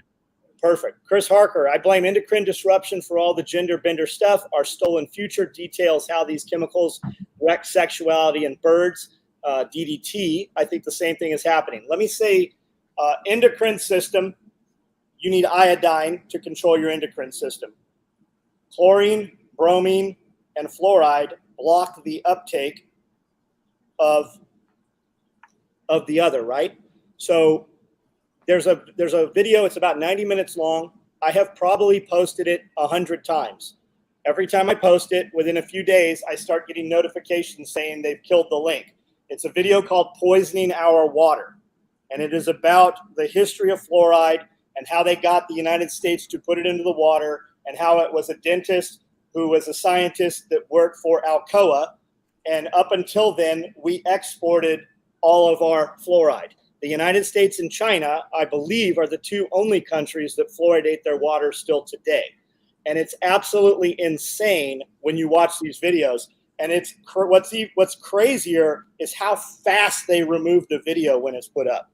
Yeah, I think there's something to that. But I think that the thing with the whole pansexual, transsexual, whatever has been, it's been like aggravated by shit like that. But it's really been made a thing with psychological warfare. Like, you have all these people. We started with this about the school shootings and why are these young men going out and killing people and what have you. We have made this a thing. Like, they made Columbine and the school shootings a thing. We've made this thing like you're cool if you're pansexual, transsexual, and whatever the fuck you are, right? Like, it's a thing to be now. So you have these especially teenagers, that are mentally disturbed and they're upset and they're angry and they have no hope. And this is an identity that I can cling to. And then we've done this long enough now that we have a whole generation of fucking parents that are goddamn fucked up in their head too. And they're encouraging it and they want to go out and brag that they have a trans kid. Well, that's the trophy trans kid. And then you also have who is supporting them, right? If you come out and you're like, I want to cut my wiener off. The other dudes who cut their wieners off are going to be like, hey, welcome to the club. Let's go to the wiener club. So it's just building. It's a perpetual motion thing, right? It's not wholesomeness. It's not healthiness. And when you look at the numbers of the people who have actually done gender reassignment surgery, how many of them are still alive today, a decade later? How many of them have retransitioned or gone back and are now advocates saying, kids, please do not do this, right? You've got so many of these men, women. And what I want to go is, okay, I'll call you a girl if you have a vagina. Did you cut the wiener off? Is the wiener gone? If the wiener's not gone and you bolted on you've got some bolt-ons, you're not a woman. I would actually like to give a perspective on this dating defeatism that I keep hearing about as a single person. And I have felt dating defeatism. I'm actually not trying to date because I don't think that's the right way to find your partner per se. It may work for some people. I think the problem isn't necessarily the dating apps or any of the things we've talked about today. I think it's that we don't openly talk about what a healthy partnership looks like with somebody, how much work that is, and how you work together on things and establish. Like what I have done since my last relationship fell apart is I have talked to people who have healthy relationships that have lasted a long time. And I've learned what worked for them and asked questions and started learning from that, because I think we don't talk about that enough. We talk about the falling in love and all of the frou-frou stuff. And then when things get hard, people give up. Agreed. And we're not talking about how you might evaluate if somebody's a good partner to you or not early on, so that you don't waste a bunch of time on a bad fit. But if what we do is talk about dating defeatism, all we're doing is focusing on the negative. And guess what we're going to get when we talk about that? More of the negative. I think we need to start having open conversations about what makes relationships work. And you know what? Share some of the shit you've gone through that you had to deal with, because I haven't met anybody who hasn't had to go through something where they had to work it out. I just celebrated my 26 years with my wife. 26 years. Which is very rare. And yeah. I mean, if you said, well, what is the credo that you guys live by to get through all the shit? Because we don't think we never had points where we're like, fuck you, I'm out of here. Like, don't think that shit never happened, right? The credo that we live by is love is a choice. Love is a choice, and that means I choose to love you even when I'm pissed off at you, and that means that we work through shit together, and that means we can be completely fucking angry at each other. It's okay for us to say, you know what, we're going to take a fucking day of not talking to each other if that's what it takes. And we're going to, I'm going to go over here and have a beer, and you're going to go over there and talk to your girlfriend about what a shitbag I am or whatever. And then we're going to come back together. We're going to work through this because that's why we got married in the first place. Yeah. And I think I've analyzed some things wrong as part of this experience the last two years or so. I see Jenny saying there's a hookup culture. There was always, when I look back in my 30s, there was a big hookup culture and a big lie culture. I think maybe technology has made it more visible. Yeah, it's just more visible shit. Before, and there's a lot of people doing a lot of crappy stuff to people and lying and leading them on. It sucks. We had a kid that moved here from huge city. I don't know where he moved from. And he wasn't here on the ground 4 hours and was on some app and met 2 girls that night and hooked up with both of them. And there's like girls here. There are no single girls here. And if they are single, their ex-boyfriend doesn't think they're single. Like it is a mess here in the middle of nowhere. But that app, like that couldn't have happened like that at a rapid rate as it does now. But so what's the solution? I mean, if you want to meet somebody who's into prepping and homesteading, come to one of our events. Come to any of these events. That's where you're going to find them. There, I know for a fact there's many single women here. At all 3 of our events, they're here. I mean, you gotta talk to them. You just gotta have a conversation. Well, I think Well, we it's also funny need. because I think some people have met at Self-Reliance Festival and are Yes. now married. And our first one was last October, so that was fast. So this is, to me, this is twofold, right? So one is men need to not be fucking pussies, Yes. right? And at the same time, not be a dick, right? So you can be an alpha without trying to score every time you meet a chick over and over and over again. Or you do that shit when you're freaking 20 and you get it out of your system. And at some point you grow the fuck up and you look for a life partner and you find one and you make it work. The other side of it, though, is we have stopped teaching women the value of being married. There's an old saying, she pursued him until he caught her. She pursued him until he caught her. So we used to teach young women that there was a value in finding a good husband.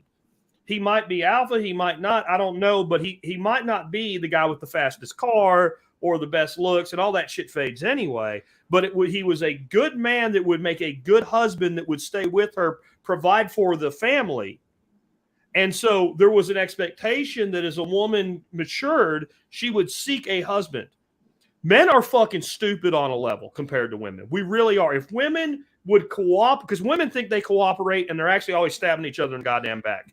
Men will talk shit to each other's face, but they'll also work together. If women cooperated at the level that men do, women would run the fucking world 1,000 times over, and all we could do is sit back and go, fuck, they're in charge. Right? But they don't.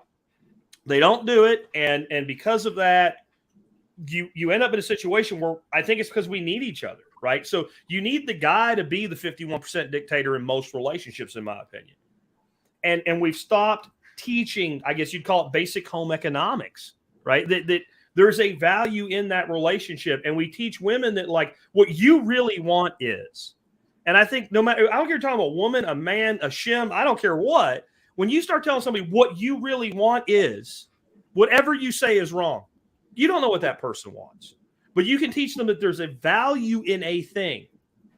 And we don't teach young women anymore. There is a value in finding a good husband. Now, they may decide, like, I'm not for barefoot pregnant in the kitchen. That's not what I'm saying, right? That's not what I'm saying at all. But I'm saying otherwise, we probably wouldn't do all these things together. Yeah, exactly. But we can teach there's a value in a thing. There's a value in a man who will stand up and be your husband and will never back away from the commitment of that. Because if men are pursued, we will be caught, right? Because that's what we are. Women could totally run the world if they wanted to. I just don't think they do.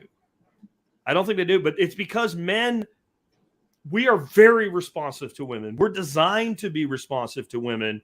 But if the message we get from a woman is, I don't want you, well, then fuck, I don't want you either, or I want you for tonight only, then we're like, okay, that's fine. But if the message we got from a woman is, I want you if you want to be with me for the rest of our lives together, we might say, well, not you.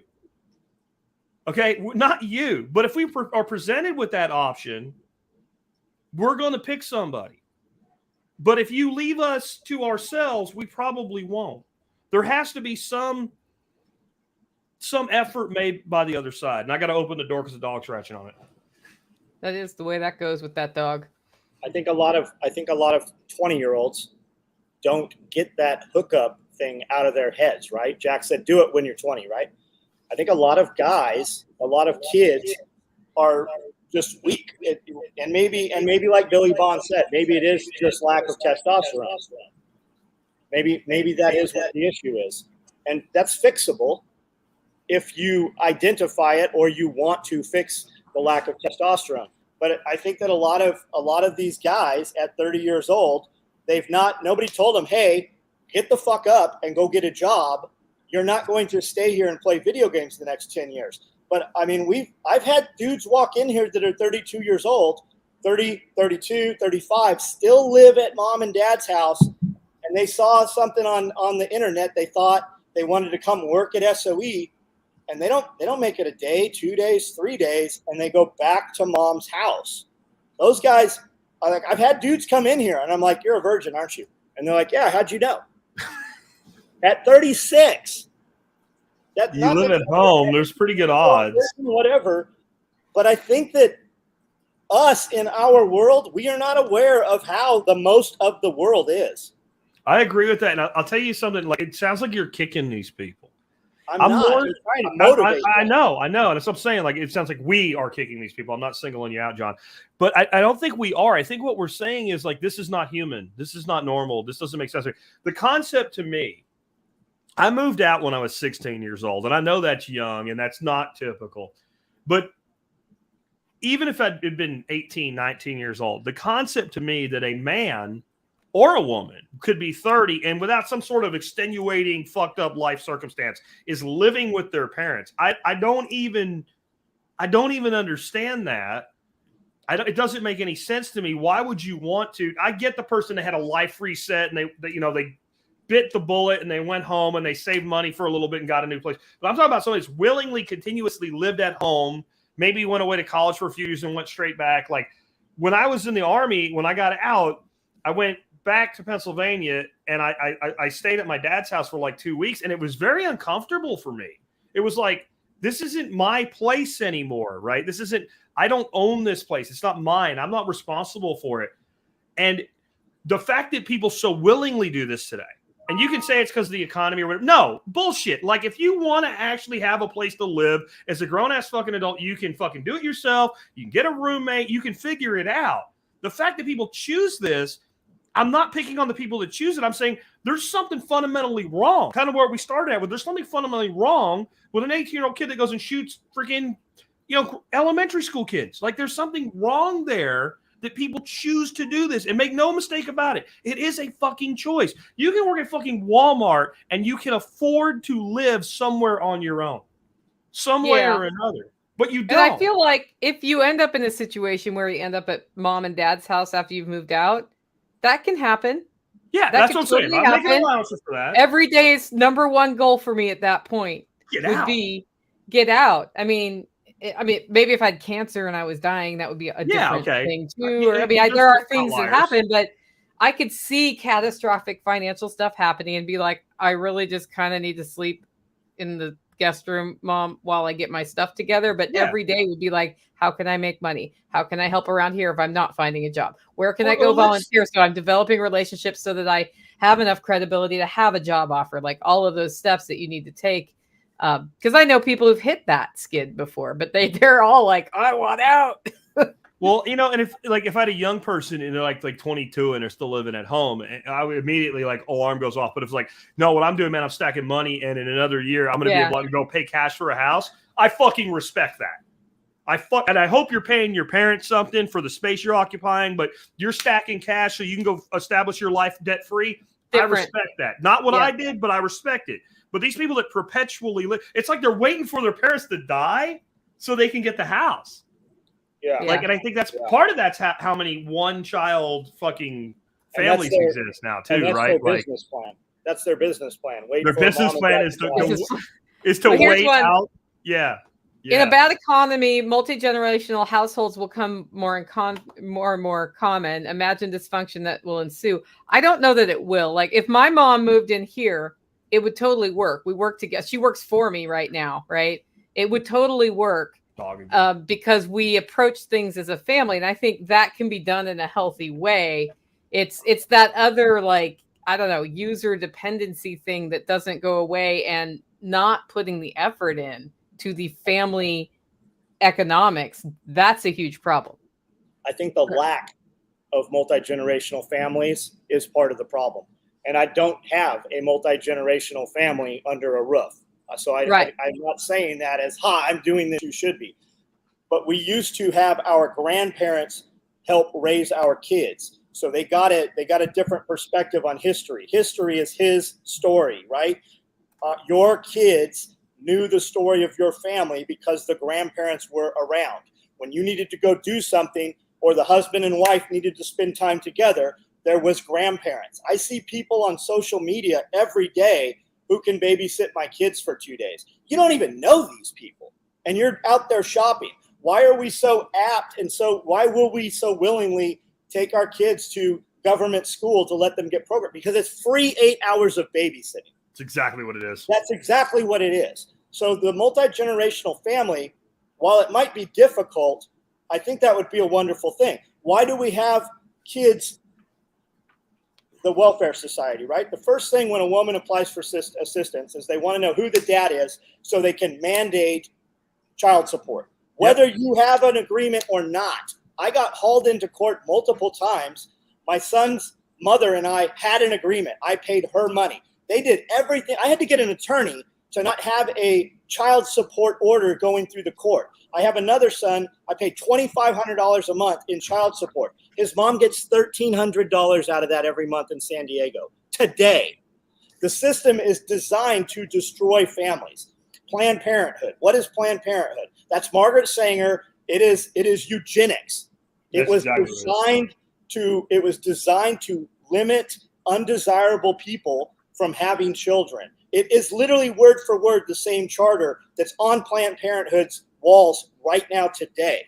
It is designed to destroy. We don't go to church anymore. I'm not a church dude, but the church religion holds society together. It gives you a framework. And if really all these laws and shit we have, you have hundreds of laws that say the exact same thing. It's like taxes. They pass a new tax, the old tax. 65% of your money in Texas goes to taxes. The horse and buggy tax still exists today, yet there's not a fucking horse and buggy anywhere, and the Amish don't get taxed.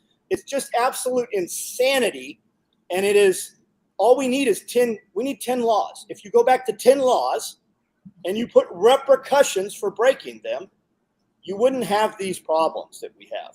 What holds you back from most of what you want to do? Me? It's the government. It's Agreed. tax. This Agreed. is not, on the multi-generational thing, though, right? Like, so I think that we get a misunderstanding of what that used to be. Like, I lived that way, but we didn't all live in a house together. We just lived, and X had his comment up.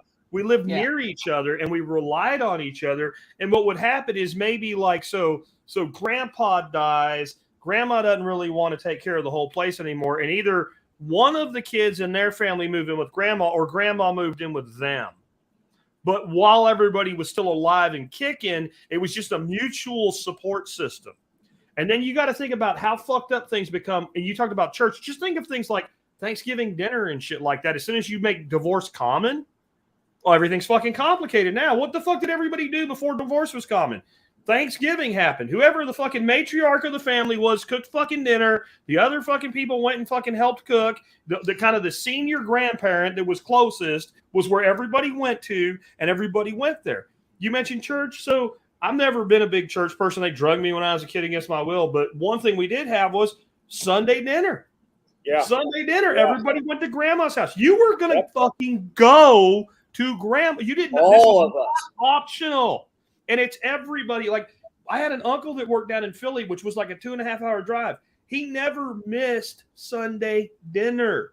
Yep. Sunday dinner was a thing. And Sunday dinner was like lunch. And it was like a mini Thanksgiving every freaking weekend.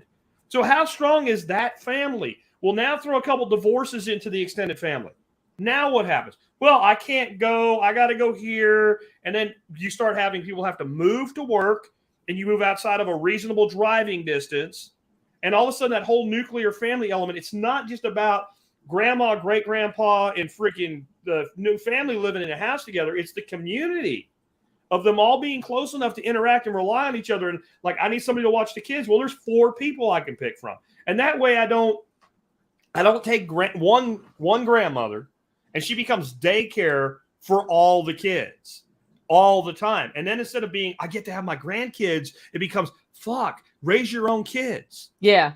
Like, this is how the whole thing. And if you don't think that's by design, then you just ignored 70 years of history. That's all you've done is ignored the last 70 years. Because you can look at it and say, these things, if you had any forethought, if you do these things, we'll end up with what we had today.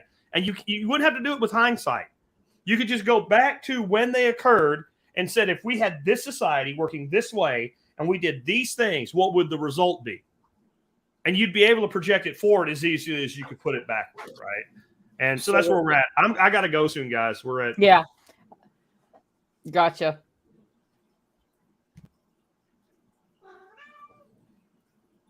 Waiting for parents to drop dead to assume their property is vulture culture. Yeah. Yeah. 2022.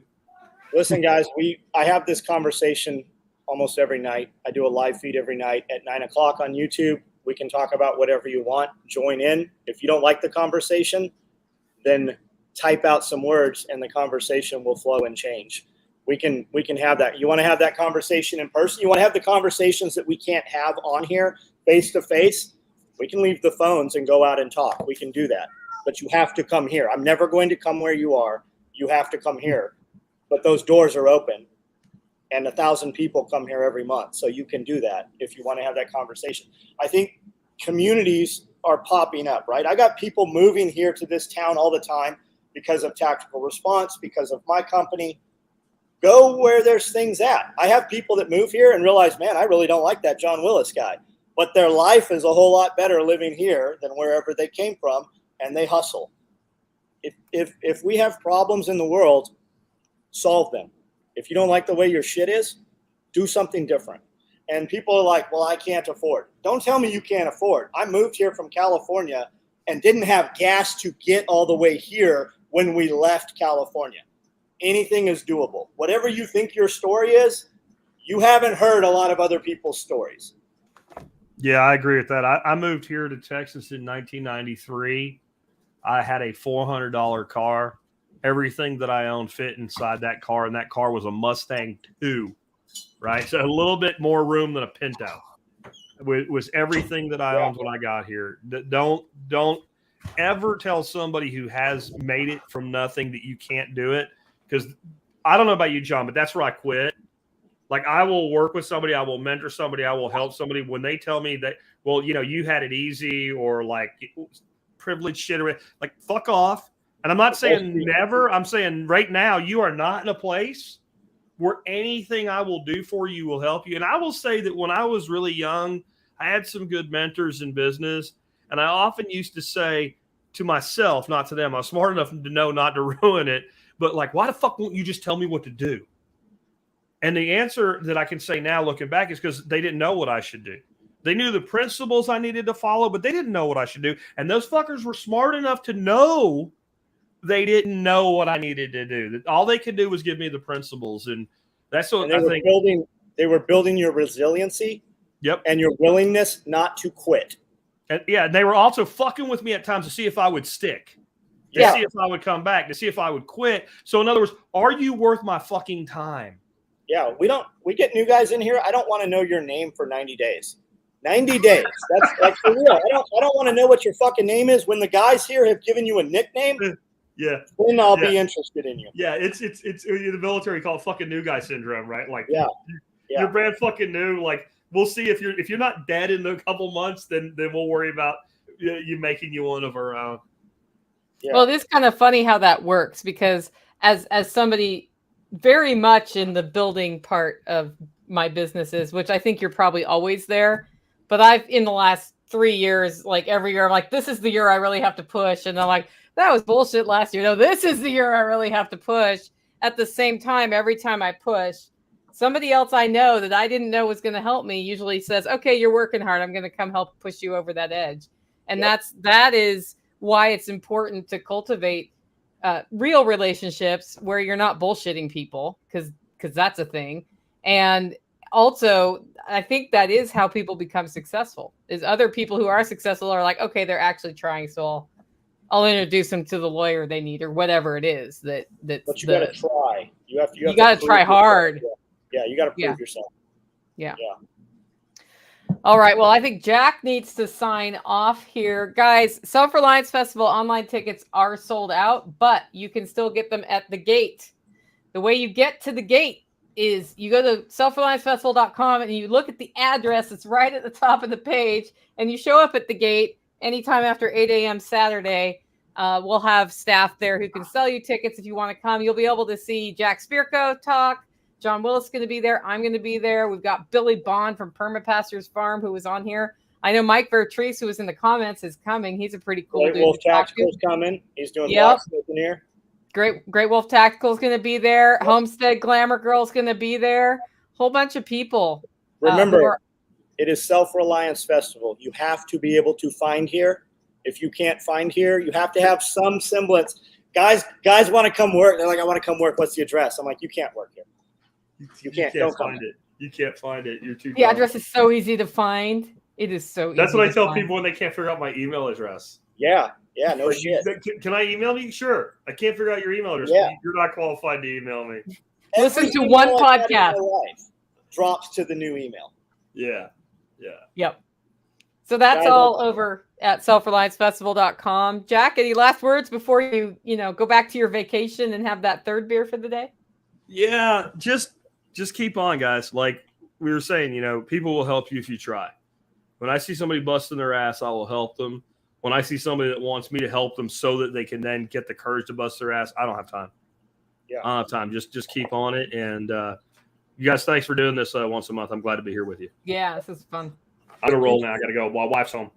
See everybody next time. See most of you this weekend.